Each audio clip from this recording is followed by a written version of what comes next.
SFIയോട് തുടര പാക്കലാം ശൈലിയാണ് ഗവർണർ ആരിഫ് മുഹമ്മദ് ഖാൻ എടുക്കുന്നത്.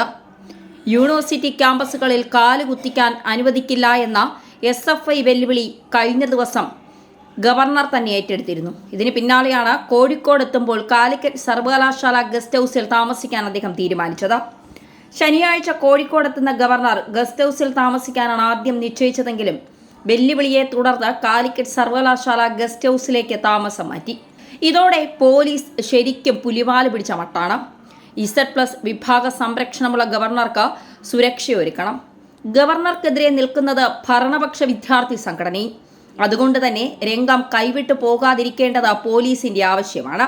വെള്ളിയാഴ്ച ഇന്റലിജൻസ് ADGPയുടെ നേതൃത്വത്തിൽ ഗവർണർക്ക് ഒരുക്കേണ്ട സുരക്ഷ വിലയിരുത്താൻ പോലീസ് ഉന്നത ഉദ്യോഗസ്ഥരുടെ യോഗം ചേരുന്നുണ്ട്. തിരുവനന്തപുരത്ത് ഗവർണർക്കെതിരെ SFI അതിക്രമത്തിൽ ആദ്യം ദുർബല വകുപ്പുകൾ ഇടുകയും തുടർന്ന് രാജ്ഭവനിൽ നിന്ന് അതൃപ്തി അറിയിച്ചതിനെ തുടർന്ന് ഗവർണർക്കെതിരായ ആക്രമണത്തിനുള്ള പ്രത്യേക വകുപ്പ് ചുമത്തുകയായിരുന്നു. ഗവർണറുടെ യാത്രാ റൂട്ട് പോലീസ് ഉദ്യോഗസ്ഥർ തന്നെ ചോർത്തി നൽകിയെന്ന ആരോപണവും പോലീസ് സേനയ്ക്ക് നാണക്കേടായിട്ടുണ്ട്. പോലീസിന്റെ സുരക്ഷയിൽ വീഴ്ചയുണ്ടായാൽ CISF പോലെയുള്ള കേന്ദ്ര സേനയെ ഗവർണറുടെ സംരക്ഷണം ഏൽപ്പിക്കുന്ന സാഹചര്യം ഉണ്ടാകും. ഇതിന് സംസ്ഥാന പോലീസിന്റെ അനുമതി വേണ്ട, കേന്ദ്ര ആഭ്യന്തര വകുപ്പിന്റെ തീരുമാനം മതി. ഗവർണറെ ക്യാമ്പസുകളിൽ കയറ്റില്ല എന്ന തരത്തിൽ തെരുവിൽ പ്രതിഷേധമുണ്ടായാൽ ആ വഴി തേടാനുള്ള ആലോചനകളും അണിയറയിൽ നടക്കുന്നുണ്ട്.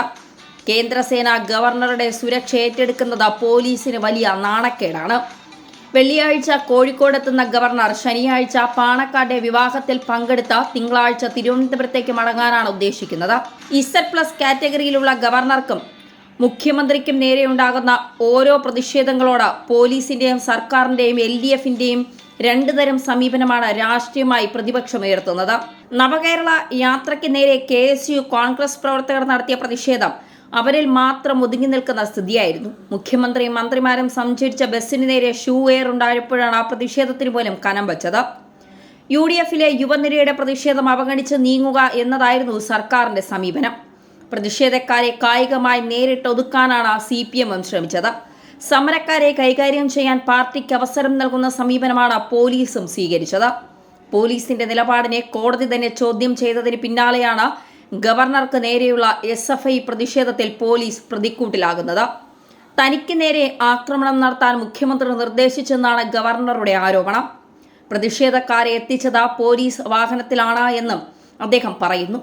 ഒരേ കാറ്റഗറി സുരക്ഷയുള്ള മുഖ്യമന്ത്രിക്കും ഗവർണർക്കും സുരക്ഷാ ക്രമീകരണത്തിൽ രണ്ടു തരം സമീപനമാണ് പോലീസ് സ്വീകരിച്ചത്.